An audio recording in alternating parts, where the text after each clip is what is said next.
What's up, everybody? It's your boy Marquise Terrell, known as AKA Chef. You're listening to Jigga Set Radio. What you see now on the internet? No, I was listening to Jigga Set. Oh, I be listening to every show, keeping me all in the know on Jigga Set Radio. What you see now on the internet? No, I was listening to Jigga Set. Oh, I be listening to every show, keeping me all in the know on Jigga Set Radio.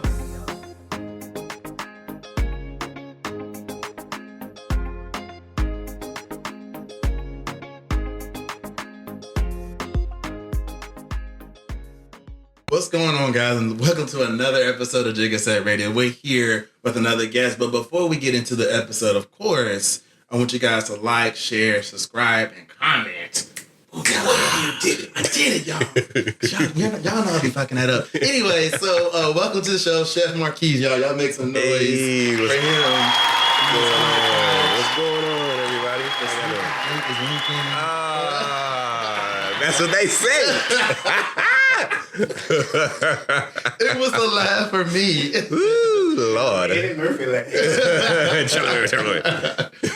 Welcome. He almost on the floor. What? One more round.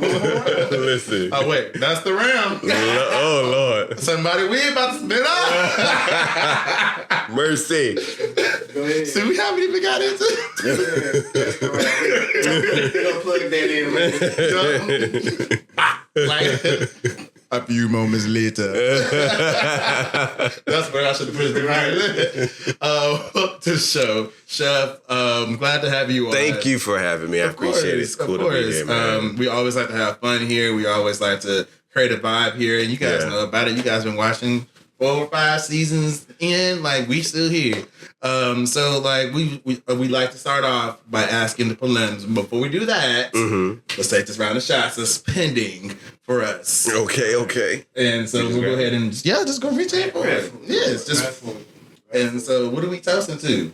What would you like to toast to, Chef?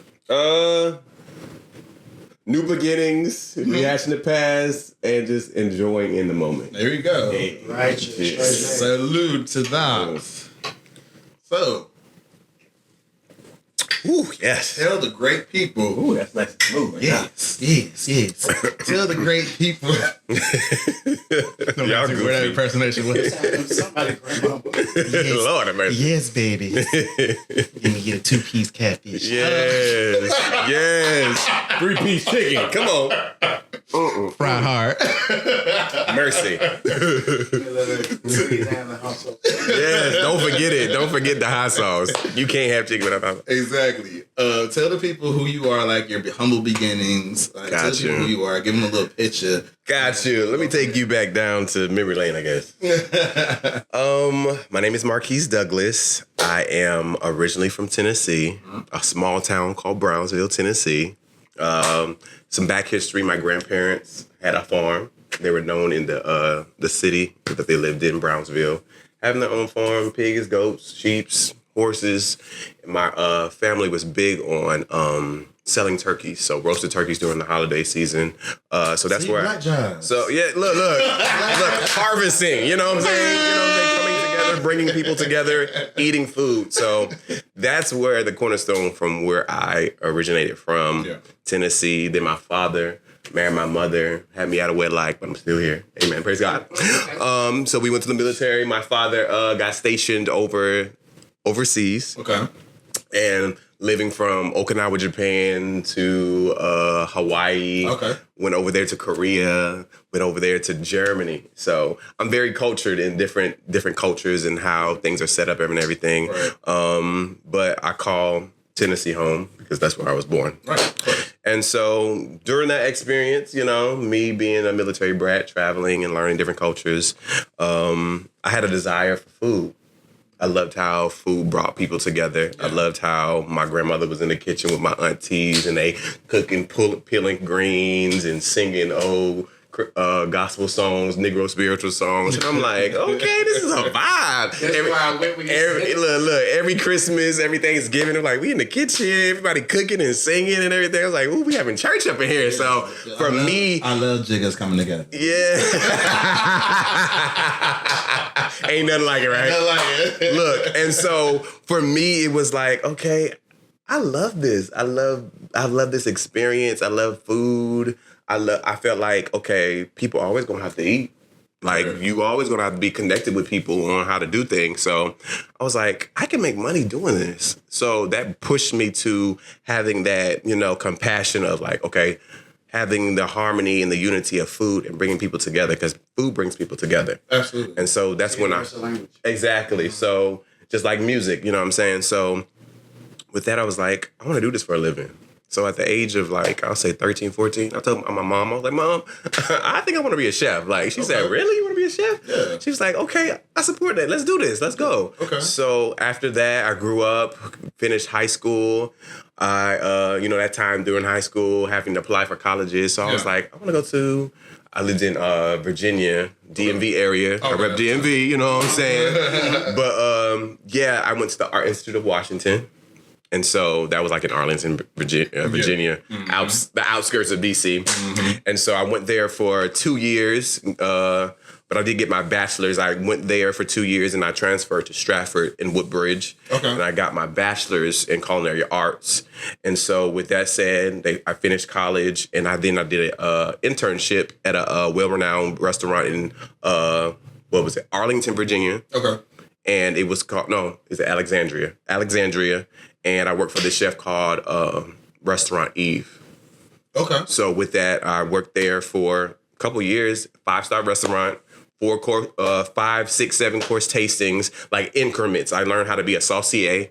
Saucier is when you use bone marrow. You reduced it down. Yeah. I don't know if y'all know the terminology, but you reduce down the bone. I know reduce. You reduce the bone marrow and you make sauces. So you make like bechamel. You make like brown sauce, red sauce, all that stuff. And my job was being a saucier. So with that, I broke down the bones, and then we had sauces to go with all the things. Right, and then it was like. It was fast. Like, I remember the times I was in the kitchen where, like, my food wasn't good enough. Like, I put my heart into it. The chef was like, what the hell is this? Takes the plate and throws it on the wall. Like a Chef Brandy situation? Chef Brandy situation. And it was to the point where I'm like, I'm the only black nigga up in here. And so I got to come correct. Right. I didn't show it on my face when he did that, but when I went home, I called my mom. I was like, I can't do this no more. This is crazy. Like, Mom, you think baby, you can do this. So I was like, it helped me endure. It helped me to be who I am today. Currently now, I have my own catering business called Uncompromising Taste. Nice. Even with that, I connected with some people when I lived in Florida. Tampa.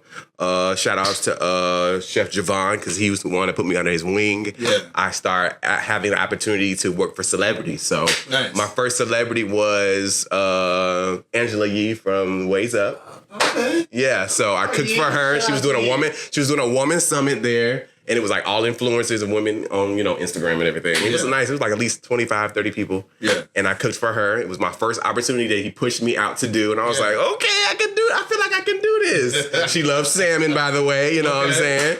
So I had an opportunity to cook for her. And then it started building from there. So it's not what you know, it's who you know. Right. And I just thank God for having the opportunity just to learn from him and him pushing me out. So I was working for his company for at least 2 years. Mm-hmm. And so after that, 2 years. Yeah, for years. And then therefore I did Francisco Lindor. Because, from the show, the girls was like, who did he cook for? Well, I couldn't talk about it because I signed NDA. Yes. So, right. And people don't know that. Mm-hmm. Let's talk about that. It's a thing. Honestly, it's a thing. So, yeah. But when it expires, you can talk about it. But anyway, so Francisco Lindor, he's a part of the Mets, baseball player. I cooked for him, went into his home. Mm-hmm. Amazing. He showed me his shoe collection. It was just, I like learning people and bringing that soulful, flavorful food. I did that for at least a year. And then I got to cook for CeeLo Green. He came to Orlando. Nice. That's my boy. Yeah, he came to Orlando for a minute. And so I was at his Airbnb and I cooked for him in that aspect. Mm-hmm. Then Rick Ross, I cooked for him for one moment. It was fun for him. I went to Atlanta for that. His house is huge. It's very big. It's the house they did for Coming to America. It's bigger. Yes. In person. Yes. It's bigger. Very big. It's big. And I was like, oh, wow, this is what God has allowed me to do. Okay, anyway. So I cooked for him, and it's been an uphill battle for them. And then I cooked for CD or CB. Is it CB? Yeah, CB from the wide receivers for Cowboys. Did 6 months for him. So it's been an experience, and like I enjoyed it. I love my craft. I love giving people experiences about that. Yeah. And it's been up from there. So. Because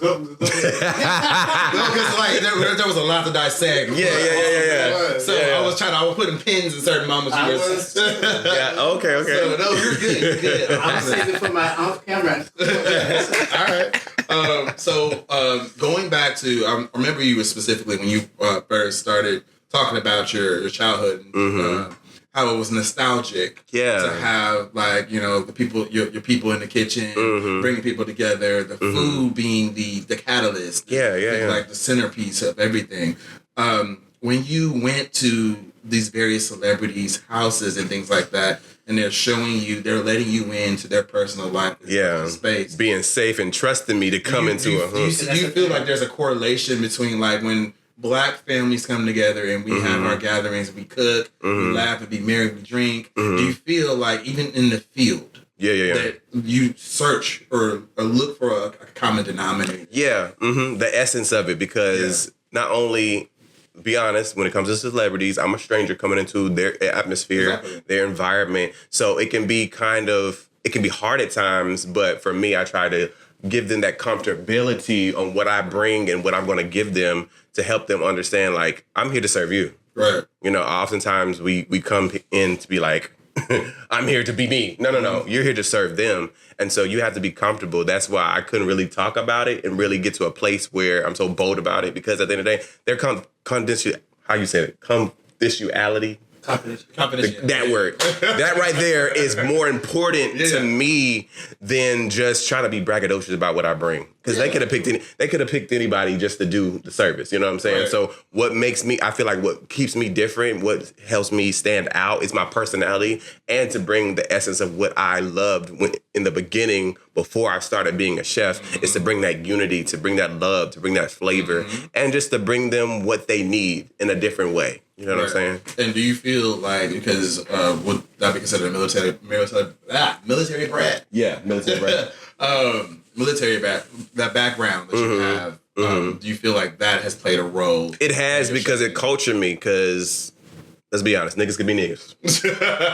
And when niggas be niggas, sometimes niggas don't realize the aspect of you being too niggerish, that you miss out on the blessing, and you miss out on the opportunity just because you just who you think you are. No. I had to learn to adapt. I had to learn how to learn different customs, how to present myself in different ways, because every environment, every atmosphere is not going to be the same. Exactly. And so that helped me understand on how to walk this thing out in a different way compared to anybody else other than that. So I'm grateful for that experience, for me traveling and seeing different customs, different type of, traditions and all that stuff. Yeah. To be, more myself. So, yeah. Understood. So the other question, again, I'm just going through all the pins. Go ahead, brother. Go ahead. Do your thing. When you had mentioned one of your first, experiences of serving something that wasn't palatable to, according to your head chef, your mentor. He said, "This is gross. You can't. We're not serving." The presentation, it was horrible. So, walk us through that moment, because I think a lot of times, a person that's able to express that vulnerable moment, really tune into those emotions in that moment, you let your head chef down. Most definitely. So, what was going through your mind? Like, you said you called your mom or whatever, but you had to hold your composure during the moment. So, walk me through, in this fast-paced environment. I feel like in the industry of culinary arts, it's kind of similar to the music industry, because you can't show your emotions like that all the time. You just got to give, you just got to get entertainment, period. You got to just show the product. You got to show what you're giving. Right. And so for me, it showed me that I had to, deal with myself and own up to the shit. You know what I'm saying? Sometimes we don't like to own up to it and be like, yo, I messed up. Yeah, I lacked the skill set, or I lacked what I needed to do to get to where I needed to be.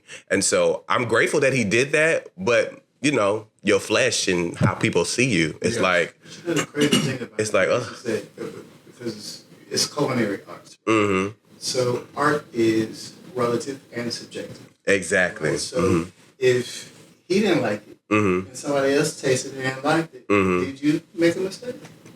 Yeah. No mistake.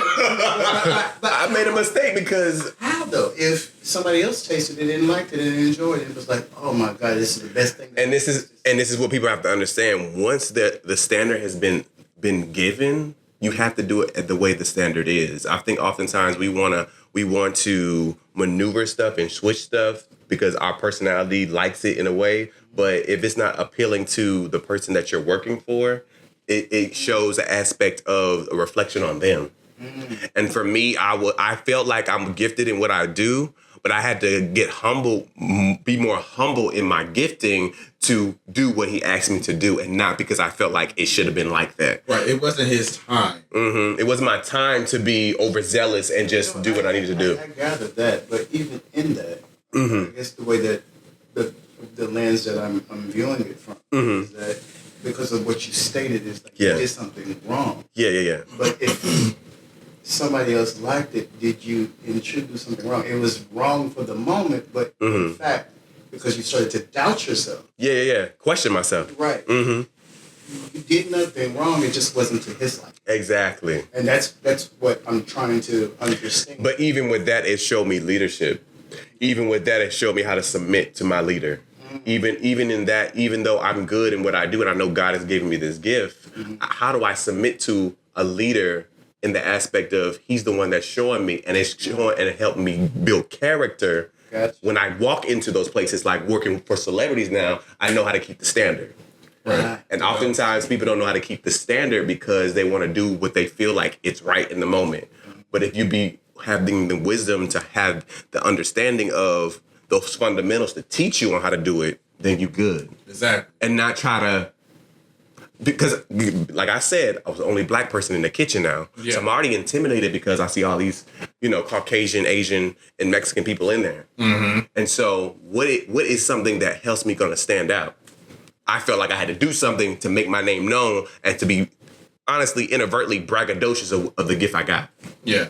But he was like, "No, this ain't the time for that. We got 200 people we got to cook for, and you want to do this. This ain't what I taught you. So why are you doing that?" Yes. So was it that you had too much flavor for him? I'm gonna be honest. That flavor was good. He tasted that. He was like, "It's good, but this is not what I asked for. This is not what it's supposed to be looking like." Because we have a display on what it looks like. Just imagine 4 tastings. Just a little bitty food on each plate. Yeah. So you doing this and do that. If I do this, they gonna say this tastes good. They gonna ask who the chef is that did that, and I'll be like, "It's me." But it wasn't a time for it. Right. And so I had to check myself.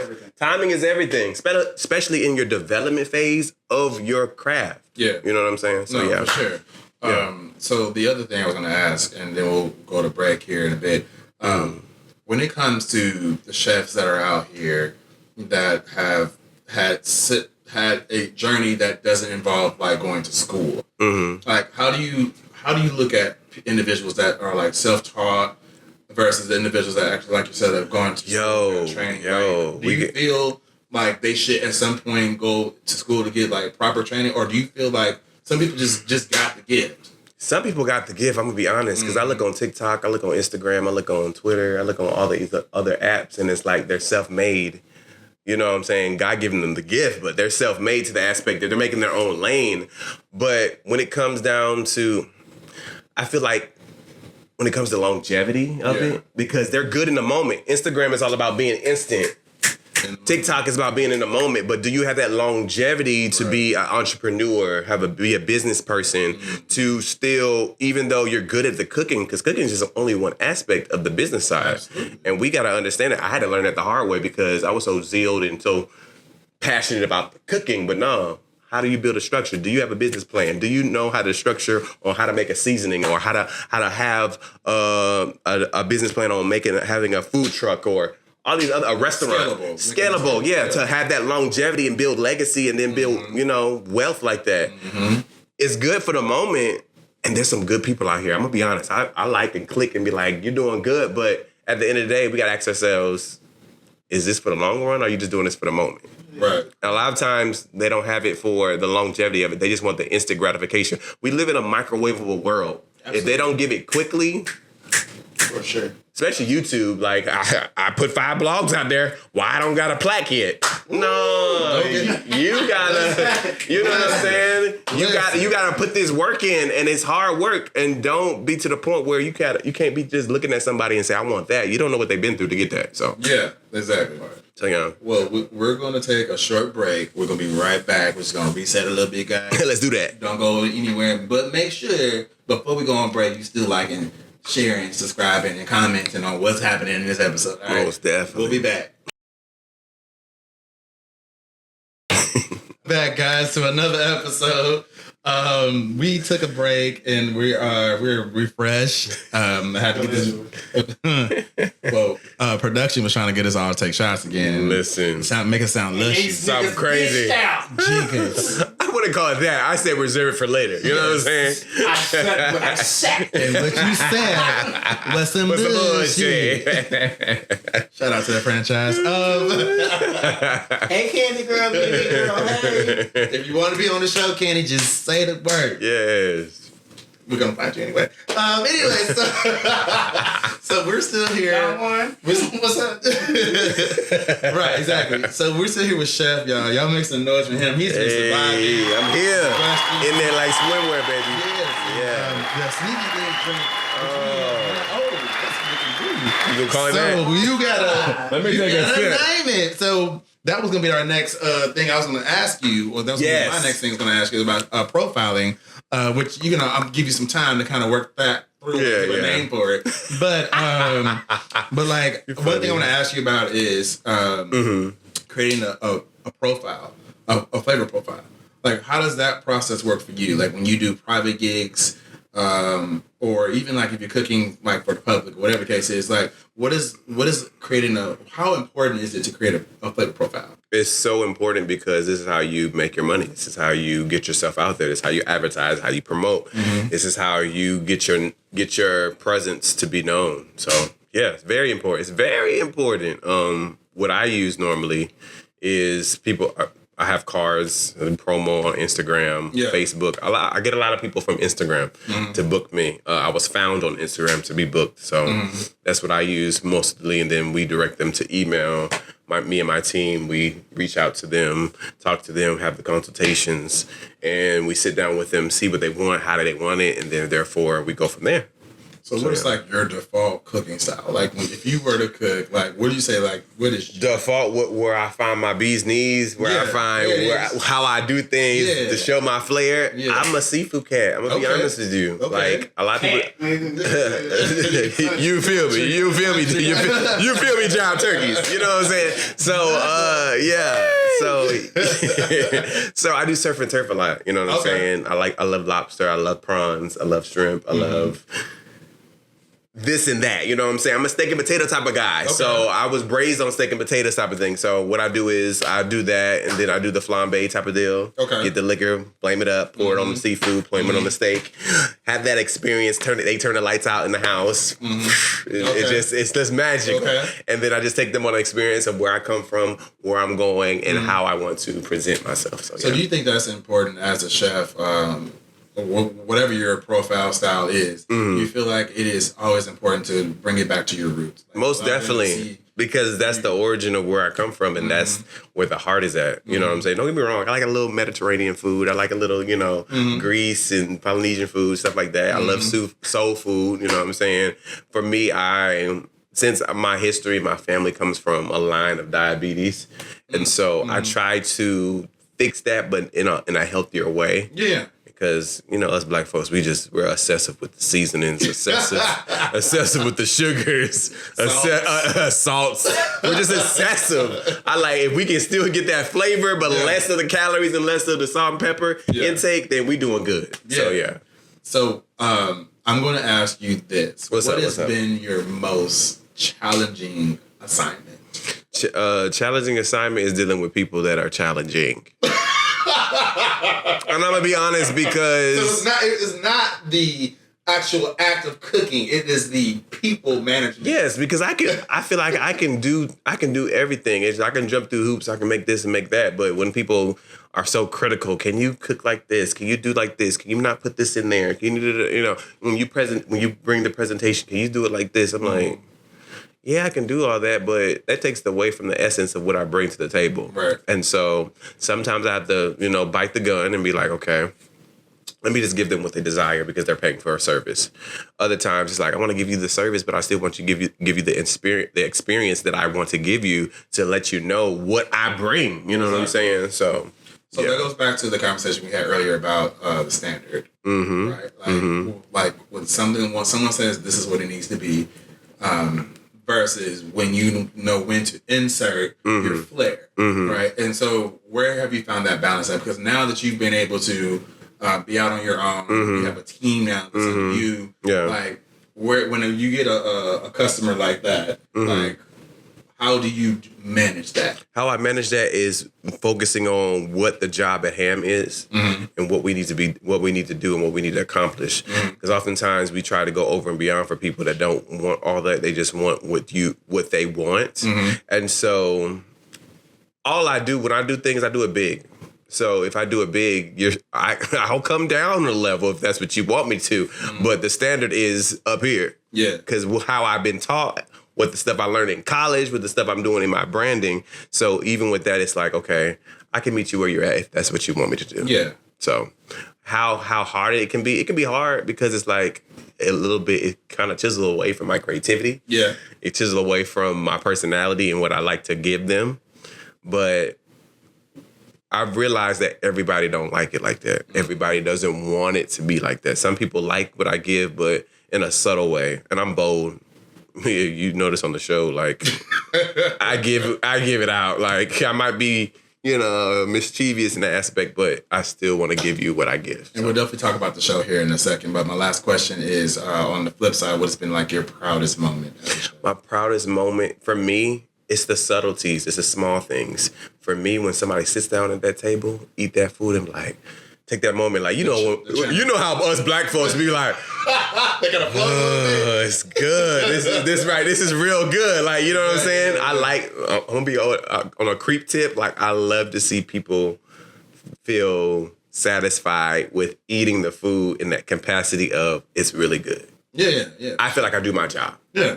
And not just like, oh, this is good. No, this is like, oh my God, this is real good. Like, you did your thing. That's my accomplishment. Yeah, you know what I'm saying? Facts. Yeah. Okay. That's what it is. So earlier you mentioned being part of a show.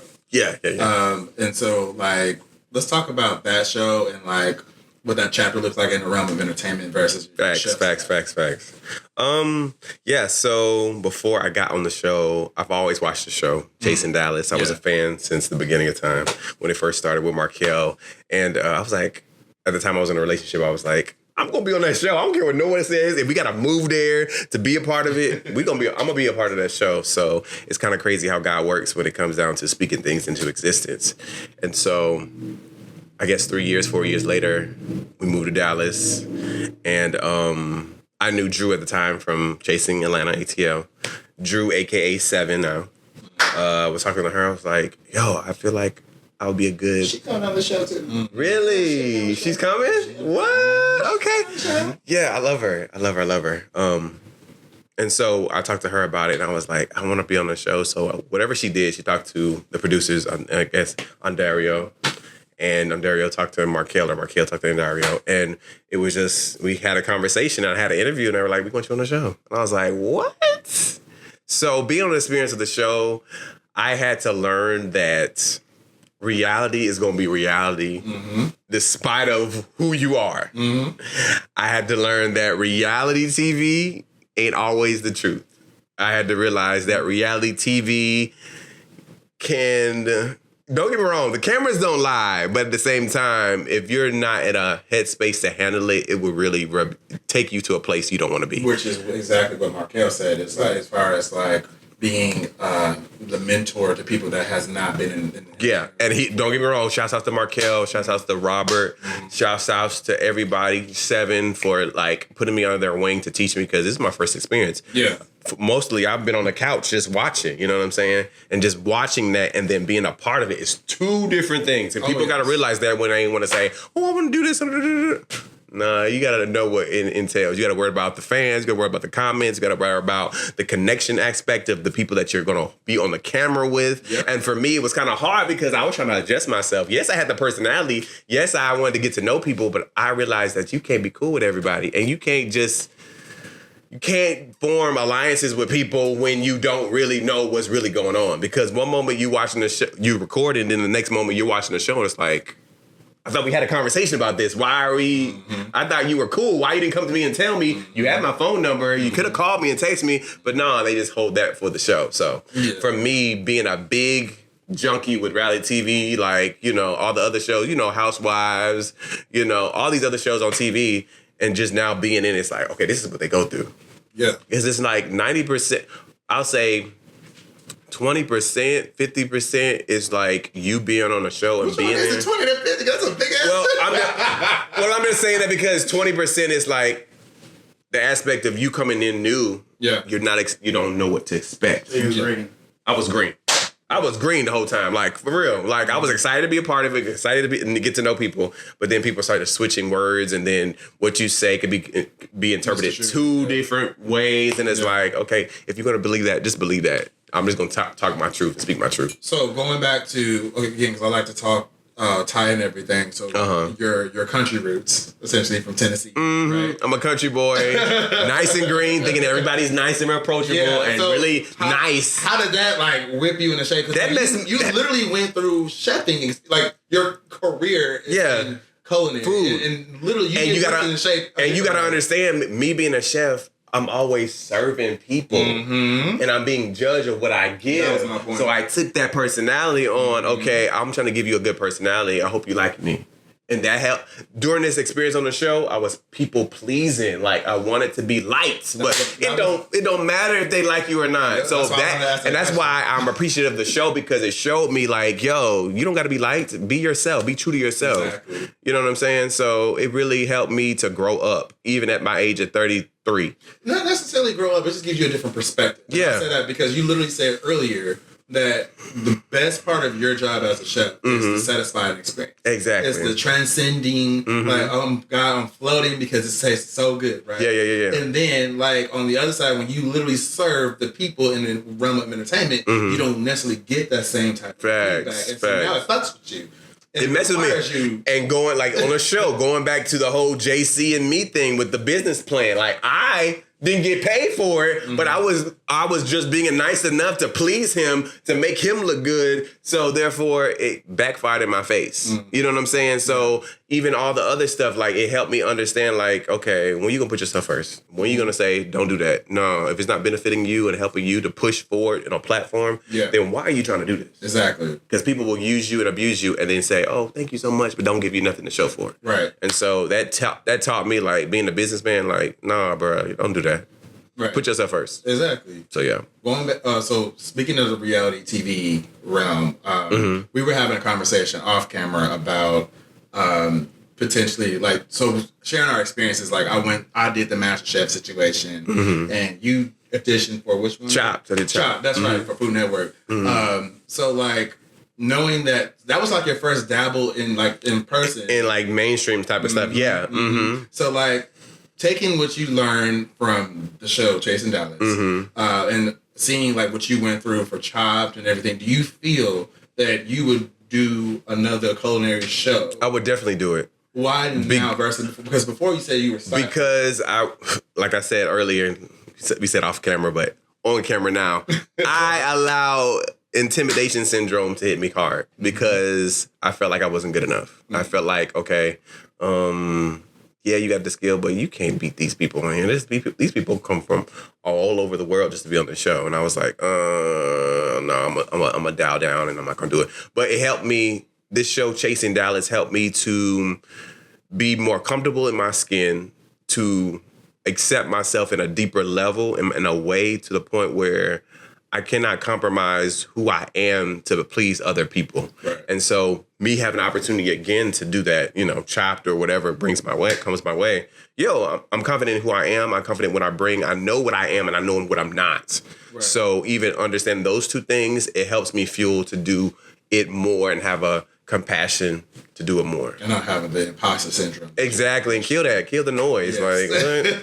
Like, I do what I do and I do it well. Yeah. So yeah. When it comes to, because you be chefing. Yes, right? literally. Get the walk. Get the walk, you know what I'm saying? Whip it up. What amigos say? Stir fry. You know what I'm saying? Right. That's an oldie now, right? Come on, we still love you. We still love you. When it comes to you chefing, how do you make that time or to have that balance of like when you're in mode, like you're in chef mode, and then when you're off camera or not on the stage? Listen, you got to decompress because all those things pull at you. And so you got to have that moment. I have those moments when I have to decompress. If it's not like 20 to 30 minutes to sit down. And even with that, in those moments of quietness and stillness, I'm always thinking about what's the next thing to do.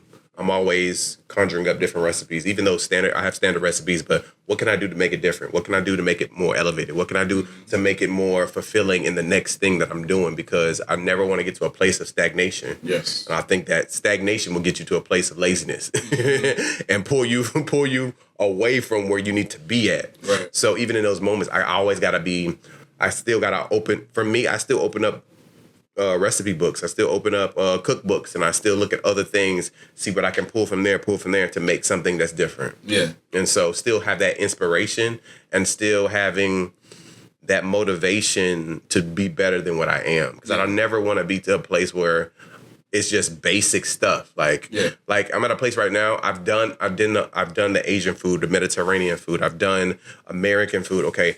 What can challenge me? I want to do Ethiopian food next. Nice. I want to do something that is challenging me to have those different essence. So when it comes down to people that come for a consultation, a client that wants that I be abreast to it. Yeah. You know what I'm saying? So yeah. Absolutely. Facts. What's next for you? What's next? So for the show, the seasonings were happening, right? Yeah. So I had to pull that because the way I wanted, the direction I wanted to go on the show was not the direction I wanted to be. I'm gonna be honest with you. Some behind the scenes stuff. I had somebody that was working with me to help me with my seasoning. They pulled out at the last. Yeah, they didn't fucked up. Look, they didn't. I said, dude, I'm about to be on a show. Like this has to happen. Yeah. And so they were like, they stopped calling or they stopped answering the phone. I'm like. Oh, no. I know I done paid you to have consultations and do this and do that, but yet you want to tell me to go online to adobe.com and do it myself. What? This is what I paid you for it. So if I paid you to do it, then why? Anyway, they're watching. Praise God. Anyway, it was disappointing because I entrusted in people. I thought they were going to do it. So I pushed it back. It's going to come out in November, Thanksgiving time. Okay. It was supposed to come after the show, after the reunion. I had everything ready and everything, but I want to do it in a way where I can be proud of myself. I'm not going to do something halfway. So the seasonings are coming in November, fall in November, and I'm working on my ebook currently right now. At least 30 recipes of stuff that I've gotten from my grandmother, my aunties, and my mother. Incorporate that with my flair and my little zeal with it, and that's gonna be on sale for the holidays for December. Nice, I'm here for it. Come on, December. So we working like we ain't playing. Like I feel like the show played me because I didn't get to show the stuff because the NDAs, didn't get to go into people's houses, didn't get to do different servants things. So it's coming. Okay, well here I'm here for the forward motion. Thank you. Look, I got to look. Get forward. They watching. Look, niggas be watching and niggas be talking. You know what I'm saying? Always. So I always. You gotta go to the comment section. Look. You gotta read it. Look, what they say about me. So literally in the comments. But that's all I have as far as like my questions for you. You've done an amazing job. Y'all make some more noise. Thank you. Chef on the show. I appreciate it, guys. You stole a lot of niggas. of both the entertainment realm and the culinary realm. Got you. And so I'm pretty sure anyone that's watching this that's aspiring, or whether a TikTok chef, or Instagram chef, a social media chef, or someone that's truly a natural that wants to go down the path that you went down as far as getting the schooling and experience and being around celebrities, signing NDAs. So literally lifelines. But again, we appreciate you being on the show. Thank you so much. Drop your social handles. So currently, right now, I'm on Instagram at Chef Marquise T. That is Chef Marquise T on Instagram. Put it in the description too. Yes, and on Facebook, I'm Marquise Terrell Douglas, and TikTok, I'm at Exactly Marquise. So yeah, all social platforms. Please reach out to me if you want bookings. If you want me, I'm there. So yeah. Already. Well, we appreciate you for joining. Thank you. We appreciate you guys for watching and appreciate listening to us. Until next time, I holla, Jiggas.